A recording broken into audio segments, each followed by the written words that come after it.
Ladies and gentlemen, welcome to RedIn30, where we make you red in 30 literally. We got 30 minutes to do this. And so we're here. Of course, as always, we start off with some music. It's a throwback called Wannabe. Yo. You treat me like I'm not special. Like an old school love that's retro. Trying to find a way back into your heart.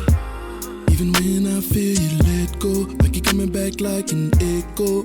Trying to find a way back into your heart. Yeah. Ain't no one you gon' find that's gonna love your heart. Let you leave, then come back and still trust you. Yeah. I won't go nowhere. I'ma be right here. I just want you to see everything I can be. I wanna be the boy in the back of the class that you'll never see. Yeah. I just wanna be the one that's on your mind. I'm your destiny. I just gotta be. Feel like that HD TV sitting Yeah. 1080p. Glad that you're watching me. Hear what I'm saying? I just wanna be like a brand new 760. I wanna try. I just wanna be like a shopping street free on Rodeo Drive. Hey, this is when I thought I was an R&B dude. Right. 10 million lives. What? I just wanna be. This is R&B, yeah, right here. Go. Can't stop loving you, won't let you go. Why don't you let me in? Just wanna get close. Hey, it sound like one of them This Is R&B tracks that This is R&B. And trust me with your heart. And I won't let you fall, no. I won't go nowhere. I'ma be right here. I just want you to see everything I can be. The boy in the back of the class that you'll never see. I just wanna be the one that's on your mind. I'm your destiny. I just gotta be. Feel like that HD TV sitting on 1080p. Glad that you're watching me. I just wanna be like a brand new 760. I wanna try. I just wanna be like a shopping. Hey, ready for a roll, dog. I just wanna be like the feeling on stage, 10 million live. I just wanna be if you let me be. I just wanna be. I just wanna be. I just wanna be. Yeah. I don't wanna be the boy in the back of the class that you'll never see. I just wanna be the one that's on your mind. I'm your destiny. I just gotta be. Feel like that. That's real underdogish. Right. Shout out to the underdogs. I just wanna be. I just wanna be like the brand new 760. I wanna try. I just wanna be like a shopping street free on Rodeo Drive. I just wanna be like the feeling on stage, 10 million. I just wanna be. I just wanna. Yo, so this is RedIn30, where we make you red in 30. RedIn30 is a 30-day reading of the Gospels, Matthew, Mark, Luke, and John. We believe in the entire Bible. We believe the Bible is a story about who you and I are. But we believe the red words tell us who we are in the story. When I say the red words, I'm talking about the words of Jesus, the Christ. All we're talking about is Jesus, truth, and you all using Red words. Red words. And so we back at it again. I am DM. Got my lovely co-host with me. Nakia, you here? I'm here. What's up? She's in here coming through clear on the microphone. EJ, you here? Let's go, man. We here and we're doing it again. The last few episodes have been pretty dope. I hope y'all like our little color background now. We didn't Upgrade, man. We kind of upgraded, got a little fancy now. Instead of little pale, pale wannabe, Right, the wannabe back. Right. Nah, but we back, man. But so I got some things I want to talk about, bro, as always. And we coming from the red words. There is, we have these conversations about AI. We've been talking about AI a lot, Nakia, right? And we've been talking about AI. And there's a discrepancy about AI and what you're saying earlier, Nakia, about they're trying to decide what's going to be considered original work now. Right. Is it just what comes out of your head? If you use sources. Right. Are sources now considered AI? Right. And then where does it fall under your umbrella? Then I read that thing. It says people are afraid that AI is going to replace them. But somebody said AI is not going to replace you. A person using AI is, right? Yeah. And this is not an AI pod, but AI makes me think of something.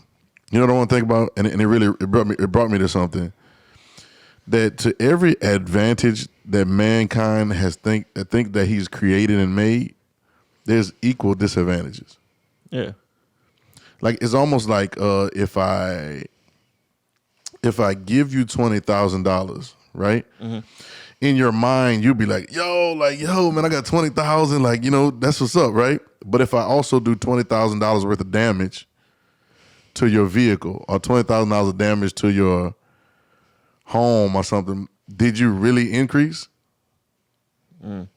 Y'all get me? Like in the concept, like, did you really make progress, or was it the illusion of progress? Right. Because you were so excited that somebody gave you some money. Right. Right. But if I'm causing, or if what I'm doing is equally draining you, and so in the next 3 or 4 months you're gonna be back to whatever. It's so everything that mankind has made, and I can go from vehicles to homes to medicine to, I mean, technology. I mean, you can name it. Everything. We love the internet. The internet is such a great tool, because right now, even on this, you'll be able to listen to this and watch this through internet references, right? Mm-hmm. But at the same time, there's somebody else that's using the same tools, the same technologies, that's spewing things that's not pushing people to fall. Yep. So for everything that mankind has created that we call quote unquote advantages or advancement, there's equal disadvantage or equal disadvancement. I don't know if disadvancement is a word. I tried to say it earlier, but I tried to kind of say it like it sounded right, but I don't think it's a word. It's disadvantage. It's equal disadvantages, right? Mm-hmm. And the only things that don't have a disadvantage are the things that God made. Mm-hmm. Yeah. Right? Now, can I take you all the way there? This is a simple explanation of the difference between the tree of life versus the tree of knowledge of good and evil. Because if I've created something based off the knowledge of good and evil, which is what that knowledge is, and what the knowledge of good and evil, let me break it down. Can I break it down real quick? Yeah, go ahead. What the knowledge of good and evil really is anything outside of the knowledge of God. Mm-hmm. So any thought or any process that's not submitted to the ultimate knowledge of God is the knowledge of good and evil. Now, I know people want to say, well, I'm doing good, but if it's not submitted to the thought of God, then it's going to end up having evil disadvantages as well. Mm-hmm. It's going to come. It's almost like yin yang. Like yin yang, like it's just black and black. Like it's good and evil just goes together. So wherever good is present, Paul said it. Wherever good is present, evil is. Yeah. Mm-hmm. So the only thing the only way we can make advancement without disadvantages is with the will of God. Like, you know what I'm saying? Yep. I mean, even the way he describes it in Genesis, I know people feel like they won't feel, but he says, "Be fruitful, multiply, replenish, and subdue." So there's no backwards to that. There's no flip or yin yang to that. There's no opposite side to that. Like, I even tell people a lot of times that life doesn't have an opposite. Right. It doesn't. People say, "Well, there's death." No. That's just the expiration of life in here, but that's not an opposite. You know what I'm saying? Yep. And so it's the absence of life. Like they say, the opposite of light is dark. Well, yeah. Basically, if you want to say that, but it's really just the absence of light. You get what I'm saying? Yep. Yeah. And so it starts to make me think of all the disadvantages that we think are advancements, all the things that we think are, and now let's whittle it down. Let's whittle it down because we have some in the conversation that we have. There's a sovereign thought, and then there's the sovereign thought covers everything, but there's a sovereign thought that is massive, covering a bunch of people. But then there's the sovereignty of yourself, the sovereignty of your own soul, right? The governing of your own soul. And so I started thinking, let's whittle that down to, let's not talk about the history of mankind and let's whittle it down to us individually. And think about all the things that we thought were advantages that also end up being equally disadvantages. Mm-hmm. I mean, I'm sure y'all can attest to some things. I know I can in my life. Things I thought, I swore to God, you know what I'm saying, was like, yeah, we making progress. And as much progress as you say, take 5 steps forward and 6 steps back, or whatever number they want to use. Right. It's like you think you're making advantages, but the only true advantage is what's connected to eternity. Yep. Yep. Y'all get what I'm saying? Yep. Mm-hmm. So now it takes me to, and we talk about this a lot on the pod, but we talk about the will of God. Mm-hmm. The will of God. The will of God. We said, "Thy kingdom come, thy will be done. Nevertheless, not my will, but thy will be done," right? I seek not, he said, my judgment just because I seek not mine own will, but the will of the Father, right? Mm-hmm. And it started making me realize that we have to connect to the will. But I saw another side of that, and it became real clear to me. Shout out to my homeboy Scotty. He taught a message about the DNA of heirship, and it was really cool. I listened to it tonight, and he said something which is not a thought that was foreign to me, but it triggered me back into that thought and put it in some pockets. I love the red words because you never exhaust them. Mm-hmm. Like Jesus' words, you can never really exhaust them. You can exhaust the law a bit, you know what I'm saying? Because the reason you can exhaust the law is because the law was correctional or responsive to the wildness that was going on.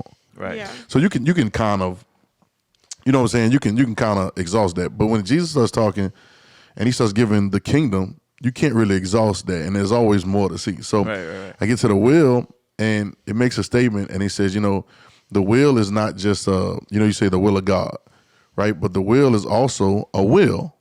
Yeah. Now what we see a will as here in our lives are when somebody passes away, they leave their everything to. Right, what you about to say? You say ooh? Oh, will. Oh, they leave it to. I thought you said ooh. That's a revelation. They leave it to whoever their heir is. Mm-hmm. You know what I'm saying? Whoever's in the line to receive whatever they got to receive from them, they leave it to them. Mm-hmm. And so they call it the will and testament. Right. Now you know when I hear testament, now you know what I think about, right? Mm-hmm. The Old and New Testament. Right. So we looked it up. I think you looked it up. I don't know if you looked it up. I looked it up too, the etymology of the word will, right? Mm-hmm. If any of y'all not familiar with etymology is really the study or the origin of what words that we use come from. What you found? To wish, desire, be willing. There's two. There's like three of them, I think. Three. Uh-huh. Okay, so this is the verb. Let me go to your noun. So Old English means mind, determination, purpose, desire, wish, request, joy, delight. Hold on. So hold up. Go back. It says mind. MIND.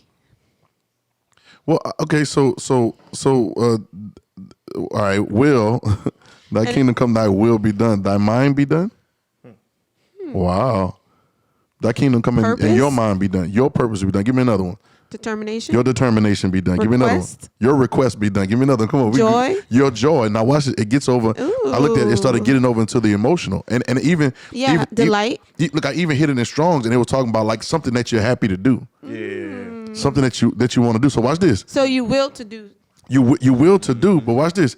The will is the joy that you've been looking for. Yeah. Right. Yep. The joy, the happiness, the I go back to this say delight thyself also in the Lord, the Psalms, right? Mm-hmm. And he give you the desires. Yeah. that's thy kingdom come, thy will be done. Right. Mm-hmm. You give me so in the will is not just a doing, right? And we know that the will is a being first. Thy will be done. Mm-hmm. Right? Yeah. But it's not just a doing. But a lot of times because the way that we've learned it. Yeah. The way we learned it, it's an action. Regulated to Lord, action. Right. Show me your will so I can go in. Do it. Do your will, Yeah, but that's not how it works. Right. What's some other words? 'Cause I'm about to jump into something real crazy. You want more words? Yeah. Hear my throat. Request. I thought that was somebody's number. Joy, delight, determination, mind, desire, wish, purpose. Now there's another. There's some other. Ain't there's another verb down there or something like that? Well, I also wanted to get to this, what you were talking about, the meaning. It says written document expressing a person's wishes. A written document expressing a person's wishes. Now, right now, if somebody passes away, go ahead. About disposition of property after death. All right, so you get it. So, and this is so crazy because after death, like Jesus dies on the cross, right? Like the whole process. Right. But thy kingdom come, thy will be done. So now let's not look at it as thy will, like just as what he wishes. Mm-hmm. Okay, you know what I'm saying? Because see, let me tell you something about a wish. You can say, I wish I could da da da, but it's a lot stronger than that. Yeah. Mm-hmm. Yeah. It entails a lot more than what he wants. That's good. You get it? Because we look and we see thy kingdom come, or we talk about God's will, we think about what God wants, but that is bigger than a want. Right. It's his entire mindset. Right. And his whole like. It's everything. It's his demeanor. Mm-hmm. It's the way that his mind is. It's his determination. It's his will and his desire. It's his wish and his desire, but it's everything else. So now look, let's go. It's his testament. Yes. Right. That's It's your next verb. Right. It's his written document. The next verb is testament. Yeah. To determine by act of choice, Uh-huh. and then dispose of by will or testament. To determine and dispose of by will or testament. So it is actually all of him in that. And we've been saying that the will of God is a person, right? Right. But it's like now it's hitting a little harder that it's not just what he wants from me. So because the tree of knowledge of good and evil makes you think it's just, are y'all ready for this? Here's the problem with the tree of knowledge of good and evil, and I got to get to it. The problem with the tree of knowledge of good and evil was not that God never wanted them to partake from it, but it was that when you take it too early, or when you took from it when you want to take from it, it is incomplete. Right. Do you understand what I'm saying? Yeah. It is being able to know good and evil without having, oh God, I didn't see it like this. I was about to say not understanding life, but having the knowledge of good and evil without being life. Y'all hear what I'm saying? Yeah. Without being life makes it incomplete. You get it? Like you know they say when you haven't lived enough. Right. You know what I'm saying? There's some things that I knew when I was younger, but it wasn't until I experienced some of it in life that I really get like, okay, this is why you don't. Right. And this is why you should. Yep. But you don't know it until you've experienced it. So what God was trying to do is be fruitful, multiply, replenish, and subdue. Have dominion. You name the animals. He's taking mankind through experience so that when he does get to the tree of knowledge of good and evil, he may know good and evil and all that, but he knows how to disseminate it based on the experience of life.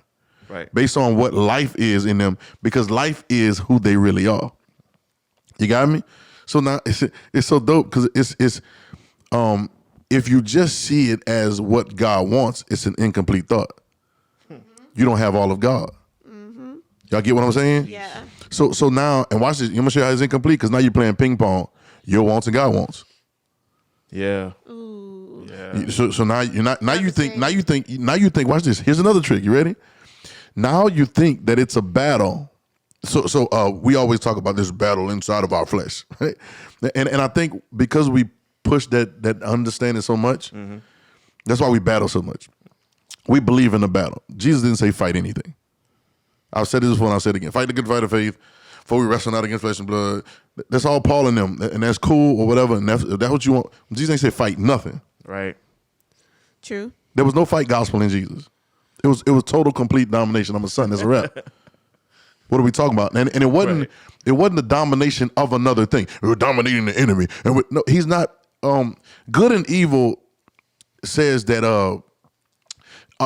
Basic physics says to every action is an equal and opposite reaction. Right. Right. I mean, they like to use the word karma. We say what you sow, you reap. Like we say that. So I can't be putting out this type of faith or belief or action based on dominating something else, because all I'm waiting to reap is domination of myself. Mm-hmm. You see it? This is the back and forth. This is the good and evil. This is the ping pong. So you got to see how Jesus and then how he's showing us how to transcend the game. See, as long as I'm in the game, I can win or lose. Mm-hmm. Yeah. But when I transcend the game can't affect me. Right. You get it? And we're playing it's called the game of life. We're playing the game. So what happens is it's not dominating based on somebody else's downfall or failure. Mm-hmm. I'm just being what life as a son of God, what life is supposed to be. And everything has to be subject to the will of God. Mm-hmm. You got me? So when you're ping ponging these wants, you don't really know what you don't really understand that it's not your will and God's will, not this war between y'all wills and the flesh. No. Let's keep it a buck. Let's just say that was real. Let's just say it was a war between wills, right? Mm-hmm. Well, what you need to realize is that the will that the one that you own is not real. Mm-hmm. Right. That's easy. Yeah. When I heard this statement earlier in my head while I'm driving, but ego is one of the top enemies to change. Yep. Mm-hmm. Yep. Most people won't change things because they have too much ego to say that there's a new way they need to be going. Right. Yep. Are you hearing me? So it's a simple, meek and lowly of heart, you'll find rest for your soul. Y'all been laboring, y'all been fighting inside your spirit, trying to fight your flesh and everything. Okay, here's your problem. You have to realize the difference between your flesh and eat my body, drink my blood, eat my flesh. Right? It's dope, ain't it? You have to find the difference. Not even have to find it. You can see it clearly. Right. So even if it was my will or God's will, right? Then we have to realize that whatever my will is the counterfeit one. That's the one that's the artificial intelligence. That's the one that's not the real will, right?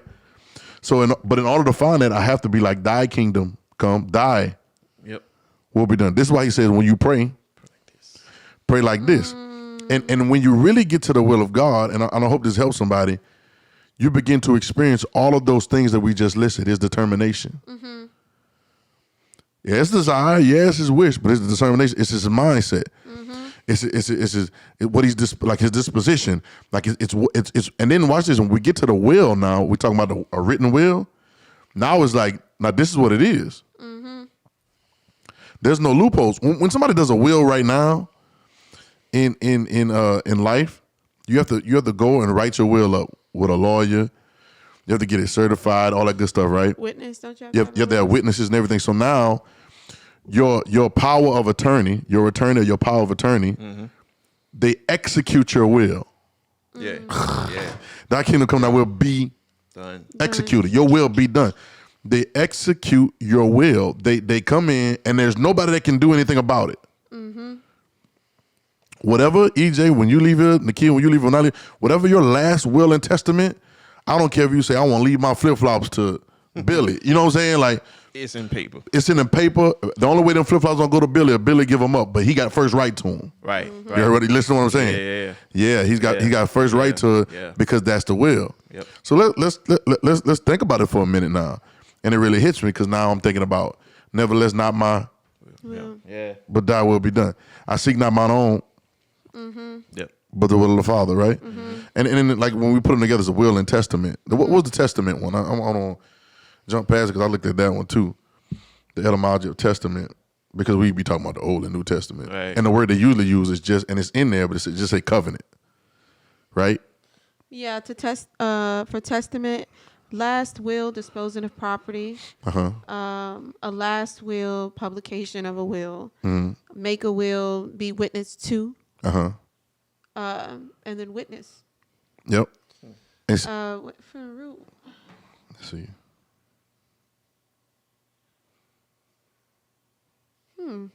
What'd you see? Just this third person standing by. So it comes from Them paying attention from the outside of it. from the root word for tris. That And it means three, and so third person.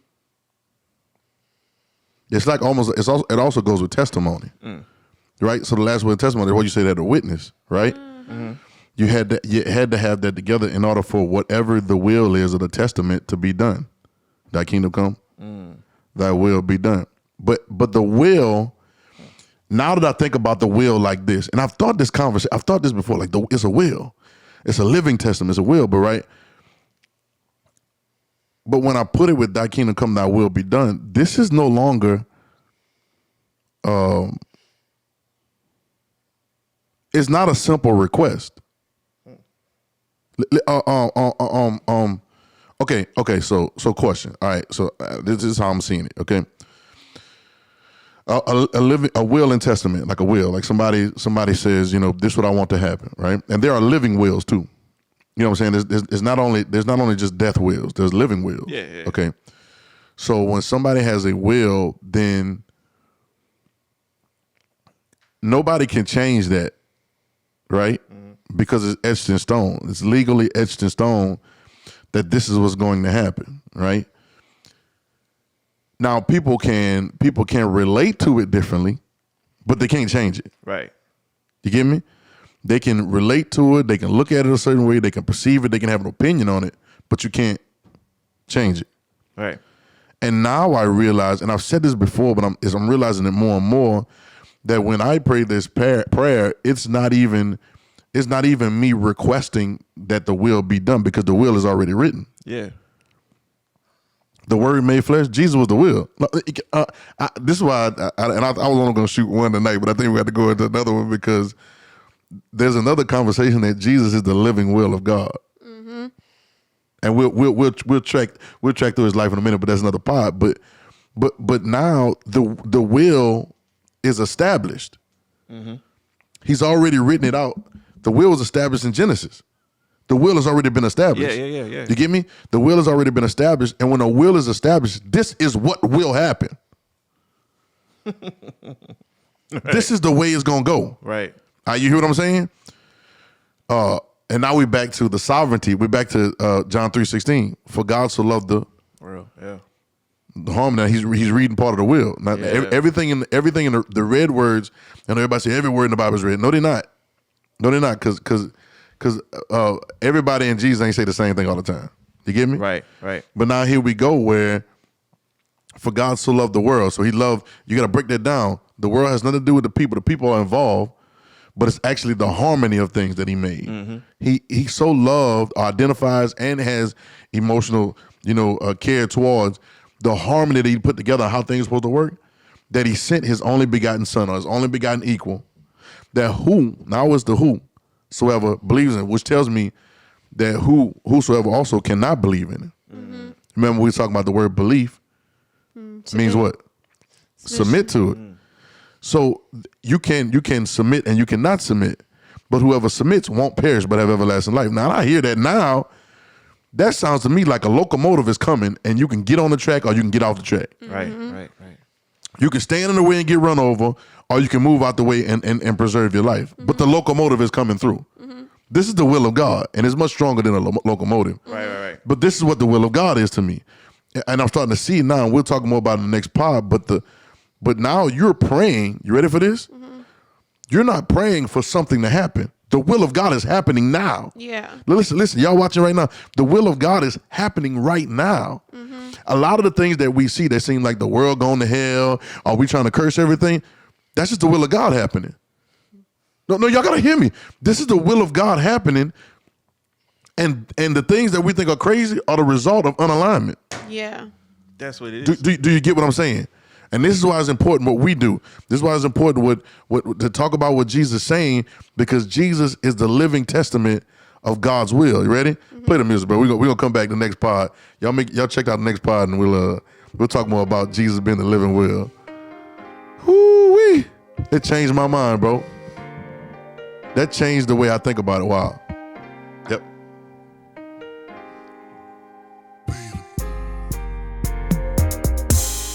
Treat me like I'm not special. Like an old school love that's retro. Trying to find a way back into your heart. Even when I feel you let go, like you're coming back like an echo. Trying to find a way back into your heart. Ain't no one you gon' find that's gonna love you. Let you leave, then come back and still trust you.